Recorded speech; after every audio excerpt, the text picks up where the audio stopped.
আপনি কি জানেন, এমন এক প্রাণী আছে যে নিজের শরীর থেকেই বিদ্যুৎ তৈরি করতে পারে? এই আশ্চর্য প্রাণীটির নাম ইলেকট্রিক ইল, আর এটি প্রকৃতির জীবন্ত ব্যাটারি। দেখতে সাধারণ মাছের মতো হলেও এটি একসাথে 600 ভোল্ট পর্যন্ত বিদ্যুৎ উৎপন্ন করতে পারে, যা সহজেই একজন মানুষকে অচেতন করে দিতে পারে। ইলেকট্রিক ইলের শরীরে থাকে বিশেষ তিনটি অঙ্গ: মেন অর্গান, হান্টার্স অর্গান এবং স্যাক্স অর্গান, যেগুলো একসাথে কাজ করে বিদ্যুৎ তৈরি করে। এরকম আরও রহস্য জানতে আমাদের চ্যানেলটি সাবস্ক্রাইব করুন।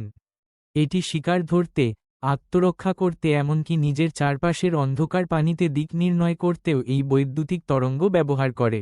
বিজ্ঞানীরা আজও গবেষণা করছেন কিভাবে এই জীবন্ত বিদ্যুৎ উৎপাদক এত নিখুঁতভাবে শক্তি তৈরি করে, যা ভবিষ্যতের বায়োইলেকট্রিক ব্যাটারি তৈরিতে সাহায্য করতে পারে।